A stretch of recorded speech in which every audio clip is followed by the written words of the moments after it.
Hey, Merry Christmas, everybody. I had an awesome Christmas. Unbelievable. The best Christmas I've ever had in my entire life. Um, because I got so much joy out of watching those kids be so happy and excited about everything, and I'm just looking forward to teaching them how to grow up, man, become little young men. And my daughter, a nice, beautiful young lady. I'm looking forward to all that family stuff. They're right at the age where it's just really fun. They're getting old enough to they're not babies anymore, 9, 8, 7, 6. So it's awesome. Um, and I've just been like hanging out with family and having a good time and like listening to all this Mandela effect stuff. What is it, Vanessa VA? I hope I'm right. She's awesome. I love how she helps us get our little confessionals out here. It's like the Mandela effect Christmas confessional right here. And that's another reason why Christmas was so amazing. And it's beaming out of me, man. I feel like this unbelievable amount of joy and peace and happiness inside my heart right now because, like, the whole truth community and the Mandela effect changed my life. I don't know what happened, but I'll tell you, I had been researching for a couple years, like a year or two, a little bit here and there. I had to pick it up and put it down. Like I think I started around 2012. Um, really hitting it hard. But and because I was noticing stuff too, and then but the whole thing was um, what was I gonna say? So I started heavy looking into it in 2012, and then I put it down, and then like I was up here, I think in 2015, and that's when I was like I went through that final gasp of like going through hell and everything,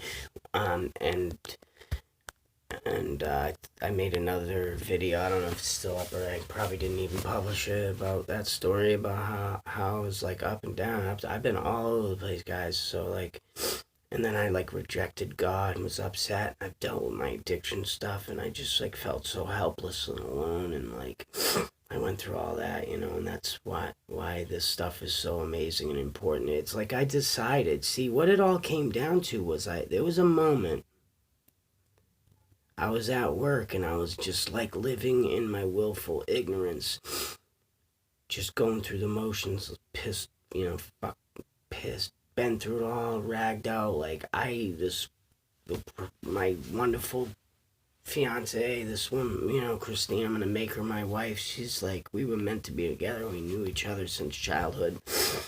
And I still was like, even like, whatever. Like, I'm with her because I know she won't give up on me. But if it does, like, I'm not even going to be that upset because, like, I was like closing myself off because I was so hurt from all the stuff I had been through before and all the stuff I had put myself through. And, she's just so loyal and she don't even know it. She's amazing. She's like, you don't find women like this. There's not another woman in this entire world that's like her. I hands down, you could examine her with a team of scientists. She's the most special thing in the world to me. She is an angel, and there is no one in this world like her. Christine Smith. You change that last name to Susie pretty soon. But it's just so important. I made the conscious choice to snap out of that willful ignorance. This is my point, guys. This is what the Mandela effect is. It has a lot to do with I made that choice to stop being willfully ignorant because I was in pain and hurt, and I was living like a dead man. And I said, you know what? I was thinking this in my head. I'm gonna start living again. I'm gonna open my mind again. And I started typing, and as soon, now this, think about Google and artificial intelligence and whatever else, that's what was on my mind, and I typed M. I don't even know, and then just followed it. I just hit a letter and it typed M, and man, or I was typing something effect. I was looking at, I don't know what the hell I was trying to type, just general something, like be in general. I don't know, it had nothing to do with it, but Mandela effect came up. Like, oh, effect, like, ooh, this look, ooh, you know? And I got back into it.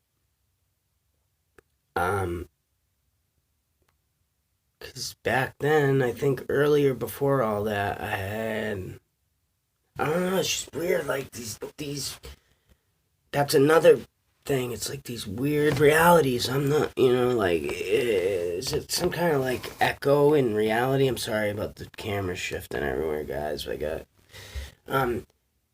I'm getting confused with it because I'm so keyed in and I'm attentive and I feel things and I'm really affected by everything that's going on around me. I feel it, if people are upset or emotional, I can feel all that. So it's like this weird reverberative echo.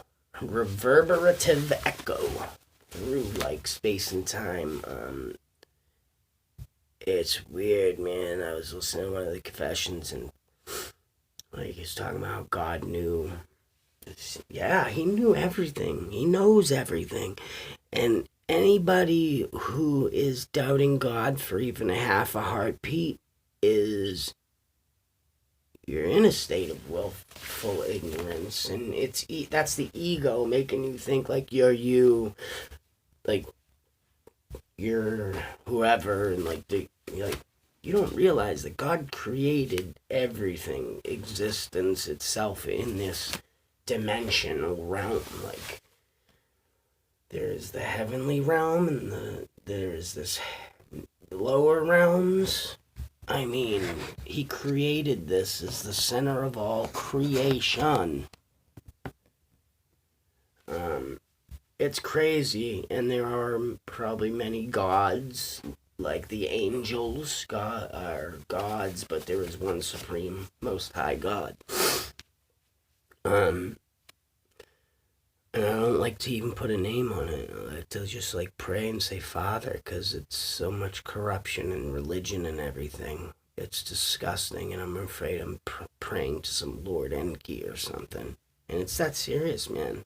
I'm not, when you do the ritual, then you're doing their shit.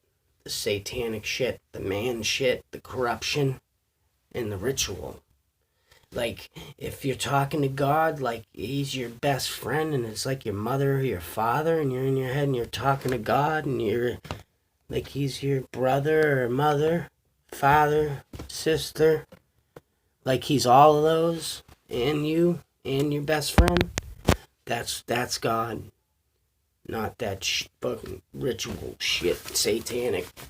Friggin', I don't even know what's going on with Lucifer. Wants to be put up like the Most High and worship just like him, obviously. So that's why you go into Catholic church, man. I went to Catholic school. That shit's some sick shit. They're looking for kids to poke in the butt, man. I ain't fucking kidding. And that shit ain't just because they want to poke them in the butt. That's for some satanic ritual shit, man. They tried to they took me and some other boy. Oh, take your pee-pee out. Oh, play with it. I'm like this, flip, flip, flip. Like, what do you mean play with it? Like I'm going pee-pee, play with it? Shake it? Oh, no, play with his. Oh, no. I was like an adult at 5. I was like, are you fucking, no. What are you fucking talking about? I don't want to touch his shit. They knew right away I knew that shit wasn't right, and they backed off. But nobody thinks when kids tell stories like that, you think they're full of shit or they're making stuff up. You gotta, they're our most precious commodity in life, man. They're not a commodity. I mean, like, they are life. They're everything, man. They're us. You're like, it's the future, man. It's everything. That God right there, man. You got to take care of them children, man. They're a part of us. They're going to take care of us when we're old and dying and comfort us, man. Like we took care of them when they were babies and comforted them and taught them. You know, we got to be there for the young people in this world. But the point, I know I'm segueing all over the place in this video, but the point is that the Mandela effect really brought it, like, I made that willful ignorant choice to not be ignorant anymore.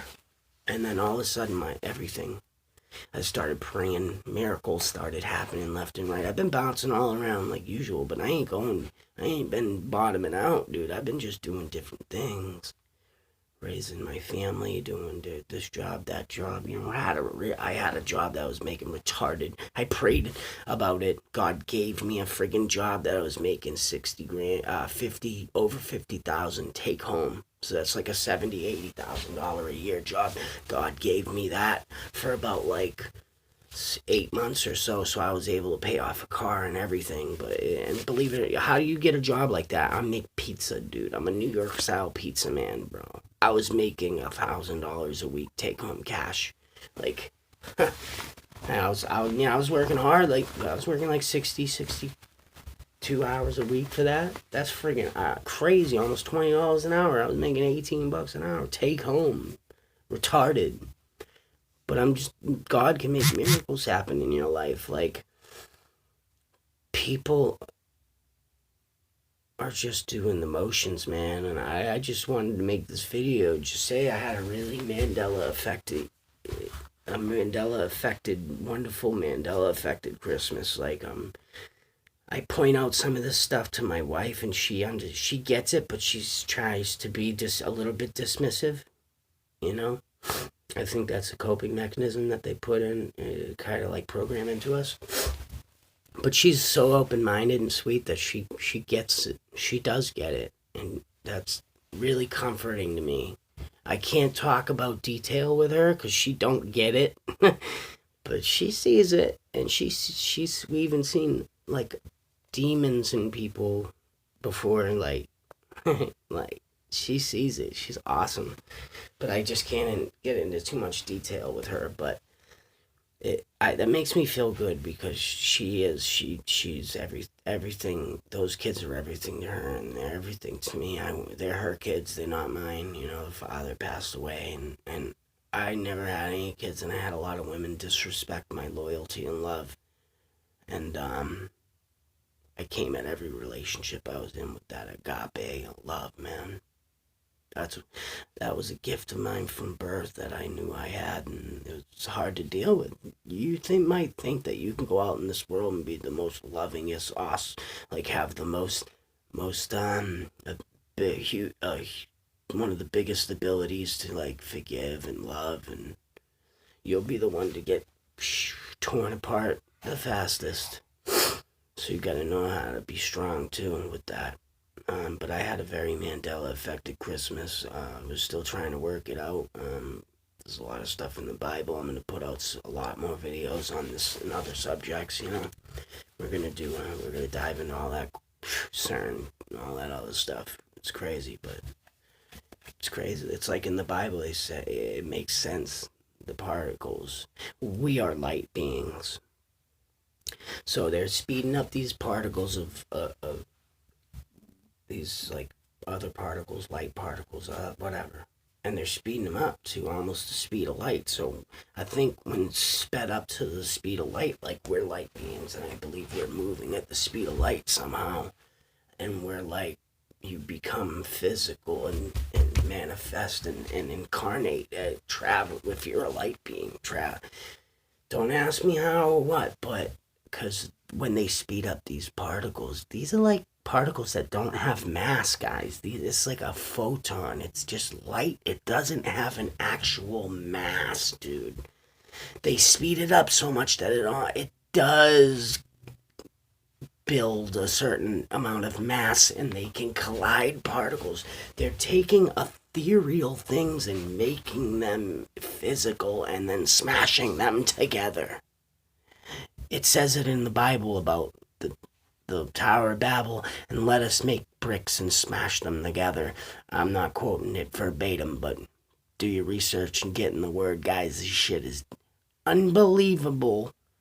And it's not a coincidence. It is a coincidence, meaning it coincides absolutely perfect. Praise God. Happy birthday, Jesus, and no other kind of crazy madness or like.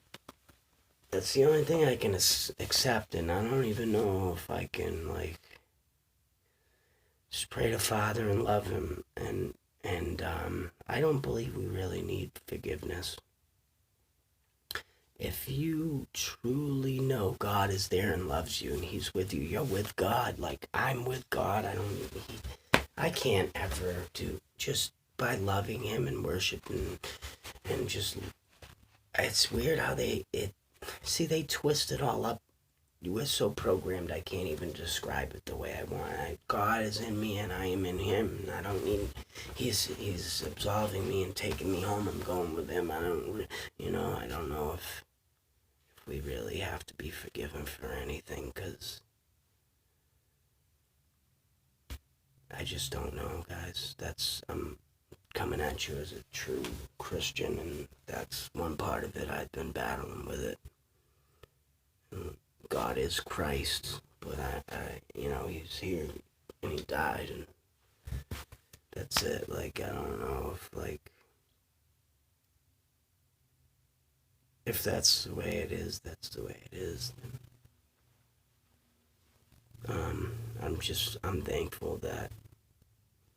thankful that He saved me, and I was, He didn't say, that's what I'm trying to say. We don't have like the salvation. Salvation is different. You find your salvation in the arms of your true love and your soulmate. That's salvation. You don't ask them to forgive you for being a man.